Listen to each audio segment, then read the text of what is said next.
அனைத்தும் அவளை சேனல் அன்பர்களை அன்போடு வரவேற்கிறோம். இன்றைக்கி நம்ம பார்க்க போகிறது என்னென்னா, வீட்டில் தரித்திரம் நீங்கி வீடு வளமாகவும் செல்வ செழிப்போடும் வாழ்வதற்கு நாம் எதை செய்ய வேண்டும், எதை செய்யக்கூடாது என்பதை இப்போது நாம் பார்க்கலாம். ஒரு வீட்டில் பணம் தங்கலைன்னா அதுக்கு என்ன காரணம்னு நம்ம கண்டுபிடிச்சாலே, அதை சரி பண்ணாலே வீட்டில் செல்வ வளம் பெருகும். ஒரு வீட்டில் சண்டை அதிகமாக இருந்தாலும் சரி, அடிக்கடி உடம்பு சரியில்லாமல் போனாலும் சரி, மனசுக்கு அமைதி இல்லாமல் நிம்மதி இல்லாமல் இருந்தாலும், உணவுக்கு தட்டுப்பாடு ஏற்பட்டால், இப்படி பலவிதமான பிரச்சனைகள்னாலே அப்போ அந்த வீட்டில் மகாலட்சுமி கடாட்சம் கம்மியாக இருக்குன்னு அர்த்தம். அப்போ நாம் சில விஷயங்களை சரி பண்ணோம்னா கெட்ட விஷயங்கள் மாறி நல்லது நடக்க ஆரம்பிக்கும்.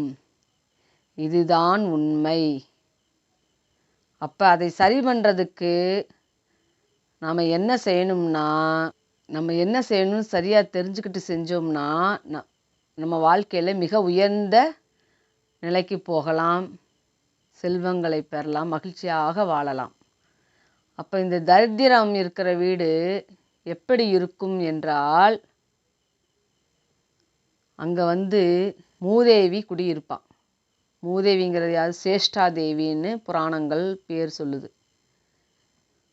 அவளுக்கு ஆலட்சுமி என்றும் பேர் இருக்குது. அந்த மூதேவி யாருன்னா, பார்க்கடலை கடையும் போது முதலாக பார்க்கடலில் இருந்து நிறைய பேர் வெளியில் வந்தாங்க. அப்படி வெளியே வந்தவர்களில் முதலில் பல பேர் வந்தாலும் முதலில் வெளியே வந்தவள் அக்கா மூதேவி, அடுத்ததாக வந்தவள் ஸ்ரீதேவி என்ற மகாலட்சுமி.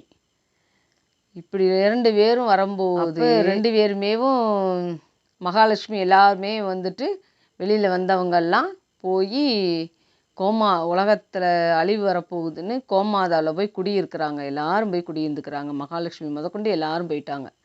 அப்போ இந்த மூதேவி, நான் எங்கே போய் இருக்கிறது பகவானேன்னு பகவான்கிட்ட கேட்கும்போது, எந்த இடம் சுத்தம் இல்லாமல் இருக்குதோ அந்த இடத்துல போய் நீ குடியிருந்துக்கோ அப்படின்னு சொல்லிட்டு பகவானே கட்டளை இட்டுட்டார். பல வீடுகள் இருக்கும்போது சில வீடுகளை மட்டும் தேடி தேடி போய் குடிகொள்கிறாள் இந்த மூதேவினா.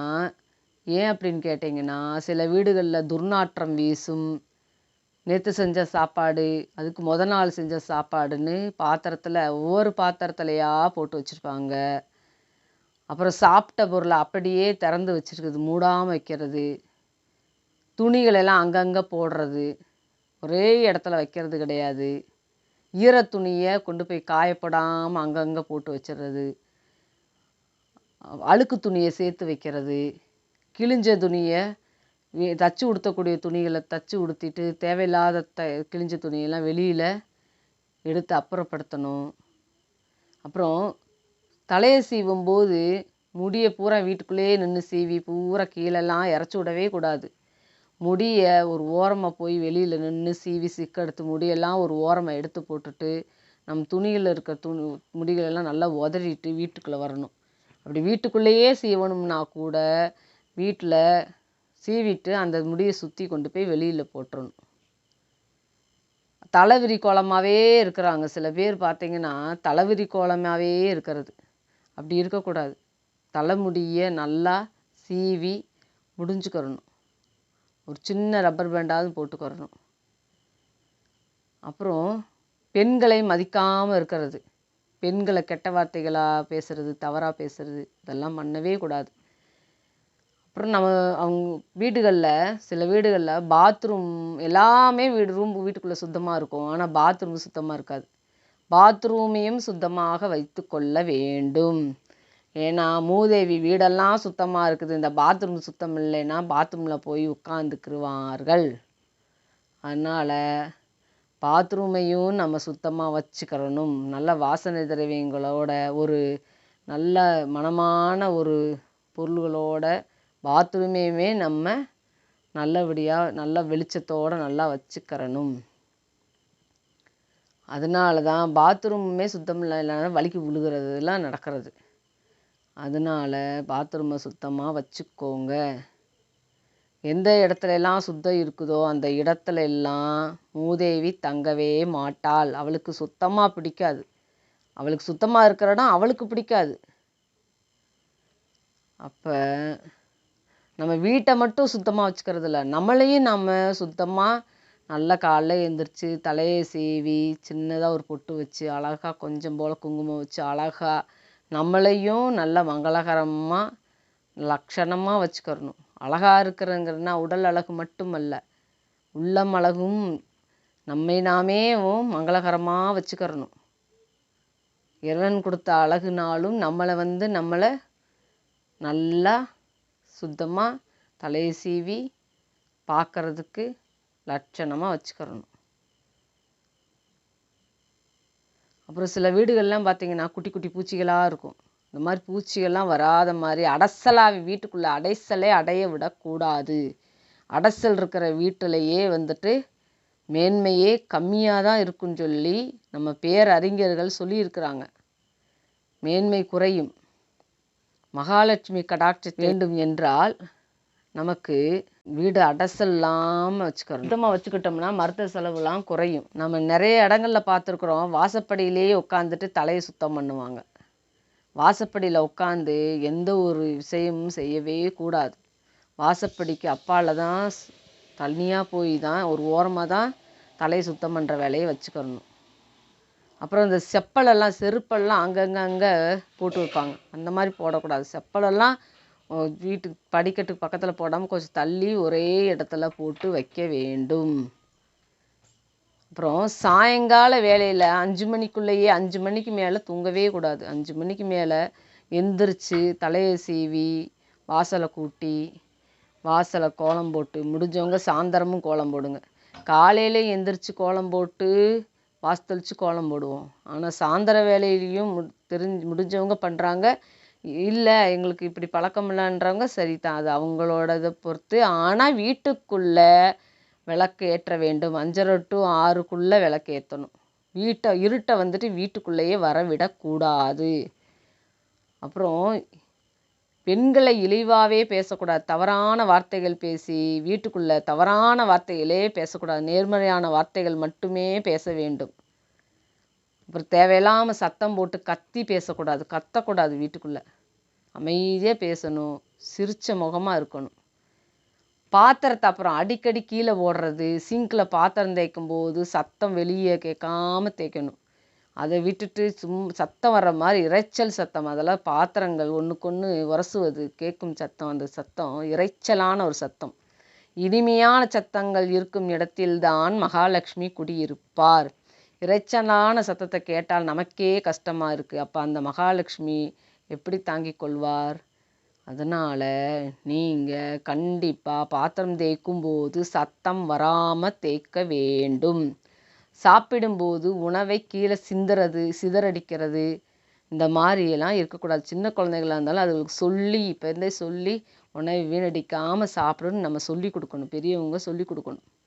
படுத்த படுக்கை எந்திரிச்ச உடனே அதை நல்லா சுத்தம் பண்ணி மடித்து வச்சுட்டு வா அப்படின்னு சொல்லணும்.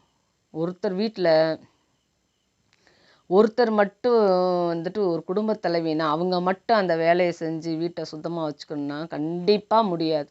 எல்லாரும் சேர்ந்து மொத்தமாக அவங்கவுங்க வேலையை சரியாக செஞ்சால் மட்டுமே எடுத்த பொருளை எடுத்த இடத்துல வைக்கிறது இப்படிலாம் சரியாக செஞ்சால் மட்டும்தான் அந்த வீடு முழுக்க முழுக்க சுத்தமாக இருக்கும்.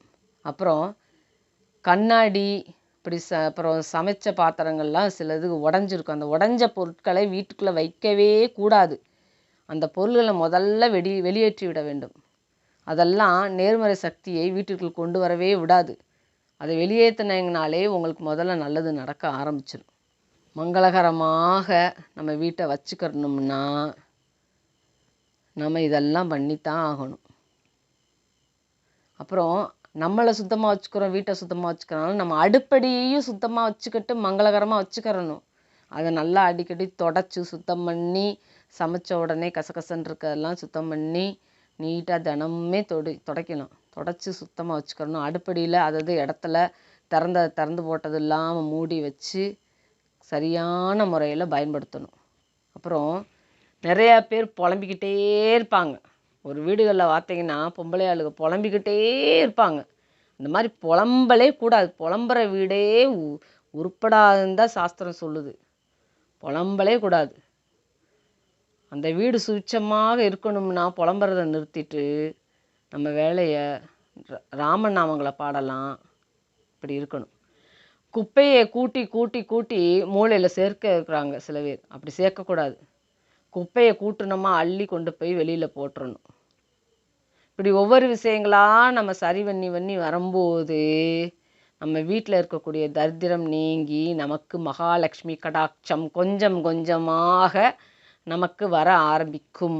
முக்கியமாக பொழுது சாயும் நேரத்தில் தான் மகாலட்சுமி ஒவ்வொரு வீட்டுக்காக வருவார் என்று சாஸ்திரம் கூறுகிறது. அந்த நேரத்தில் வீட்டில் தீபம் ஏற்றி வைக்கிறது மிகவும் சிறப்பு. வீட்டை இருட்டாவே போடக்கூடாது. 6 மணிக்கு மேலே தான் 6 மணிக்கு தானே லைட்டு போடணும் அப்படின்னு சொல்லிட்டு இருக்கக்கூடாது. அதுக்கு முன்னாடியே சூரியன் மறைய போகிறாருன்னா அதுக்கு முன்னாடியே நம்ம விளக்கு ஏற்றிடணும். வீட்டில் லைட்டு போட்டுடணும். வீட்டுக்குள்ளே வெளியில் இருக்க இருட்டை வரக்கூடாது. இருட்டு இருந்தால் அந்த மூதேவி உள்ளே வரத்தான் பார்ப்பாங்க. இருட்டு இல்லாத வீட்டுக்குள்ளே மூதேவி வரவே மாட்டாள். வெளிச்சமாக இருக்கிற இடம் அவளுக்கு பிடிக்காது. அது மகாலட்சுமிக்கே உகந்த இடம், வெளிச்சமான ஒரு இடம். காலையிலையும் மாலையிலையும் நீங்கள் விளக்க போட்டு பகவானை கும்பிடும்போது அந்த மகாலட்சுமி கடாட்சம் உங்கள் வீட்டில் முழுதுமாக நிறைந்திருக்கும். நல்ல வீட்டில் மணமான பத்தி, சாம்பிராணி, தூபம் போட்டு நல்ல கற்பூரம் ஏற்றி கும்பிடணும். அப்புறம் சாமிக்கு போடுற பூவுகளை அதை அங்கங்கே அப்படியே போட்டு போட்டு போட்டு எடுத்து வைக்கக்கூடாது. அன்னன்னைக்கு அதை எடுத்துகிட்டு போய் நம்ம சேர்த்து வச்சு ஆற்றுல விட்டாலும் சரி, இல்லை செடிகளுக்கே உரமாக அதுலேயே போட்டாலும் சரி, அப்படி போட்டுக்கலாம். நம்ம வீட்டில் யாகம் வளர்க்கணும்னு அவசியம் கிடையாது. அது எப்போயுமே நம்ம யாகம் வளர்க்கணும்னா அது நம்ம வீட்டில் பெரியவங்ககிட்ட கேட்டு முடிவு பண்ணி தான் வளர்க்குறோம். அப்போ பெரிய பெரிய பூஜை புனஸ்காரம்லாம் பண்ணிகிட்டே இருக்கோம்னா இல்லை. இந்த இன்னைக்கு ஓடுற காலகட்டங்களில் இறைவனை வணங்குறோம், சின்ன சின்ன ஸ்தோத்திரங்கள் பாராயணம் பண்ணுறோம், பூஜை புனஸ்காரம் பண்ணி நம்ம முடிச்சுக்கிறோம் சின்ன சின்னதாக நம்மளுக்கு தெரிஞ்சதை.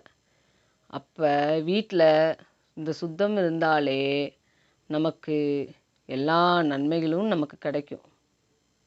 வீடே அமைதியாகும். கொஞ்சம் கொஞ்சமாகவும் இந்த மாதிரி வீடை வச்சுக்கிட்டு வீட்டுக்குள்ளே வரும்போதே நம்ம வீட்டை பார்த்தாலே அமைதி, மங்களகரமாக இருந்து அமைதியோடு இருந்து வீட்டில் இருக்கிற பொருள் இருந்த இடத்துல இருந்து நல்லா இருந்தால் அந்த வீட்டில் உள்ள நுழையும் போதே அமைதியும் மன மகிழ்ச்சியும் கூடவே சேர்ந்து வரும். அப்போ அமைதி வந்துச்சுனாலே அந்த வீட்டுக்குள்ளே சிரிப்பும் சந்தோஷமும் நிறைஞ்சிருக்கும். அந்த மாதிரி சிரிப்பு சத்தம் கேட்குற வீட்டில் மகாலட்சுமி குடிகொள்வாள். அந்த சிரிப்பு சத்தமும் மூதேவிக்கு பிடிக்காது. அதனால் அந்த சத்தத்தை கேட்டாலே விழுந்தடிச்சு ஓடிடுவா வீட்டை விட்டு. வேலையும் அந்த குடும்பத் தலைவி தான் செய்யணும்னு நினைக்கவே நினைக்காதீங்க. எல்லாரும் சேர்ந்து செஞ்சு நம்ம வீட்டை மேன்மைப்படுத்த பாருங்கள். சோபாவுக்கடியில் தூசி, கட்டிலுக்கடியில் தூசி, ஒரு சிலர் வீட்டில் நடுவில் மட்டும் கூட்டிட்டு இந்த சோபாவுக்கடியில் கட்டிலுக்கடியிலலாம் அப்படியே வச்சுருவாங்க. அந்த மாதிரி இருக்கக்கூடாது. நம்மளால் எப்பப்பெல்லாம் முடியுதோ அப்பப்பெல்லாம் அந்த சோபாவுக்கடியில் கட்டிலுக்கடியிலலாம் சுத்தம் பண்ணணும். இதெல்லாம் பண்ணும்போது நம்ம வீட்டில் எல்லா நன்மைகளும் கிடைக்கும். அதோடு சேர்த்து நம்ம மகாலட்சுமி பீஜ மந்திரமான ஸ்ரீம் அப்படிங்கிற பீஜ மந்திரத்தை வெள்ளிக்கிழமையில் நம்ம முடிஞ்ச அளவுக்கு பாராயணம் பண்ணும்போது நமக்கு மிகவும் நன்மைகள் கிடைக்கும். மேற்கொண்டு நம்ம பேசலாம். வீடியோ பிடிச்சிருந்ததுன்னா சப்ஸ்கிரைப் பண்ணி ஷேர் பண்ணுங்கள். உங்கள் ஃப்ரெண்ட்ஸுகளுக்கு ஷேர் பண்ணுங்கள். நிறையா பேர் பார்க்குறீங்க, ஆனால் சப்ஸ்கிரைப் பண்ணல. சப்ஸ்கிரைப் பண்ணி சப்போர்ட் பண்ணுங்கள். வணக்கம். அனைத்தும் அவளே.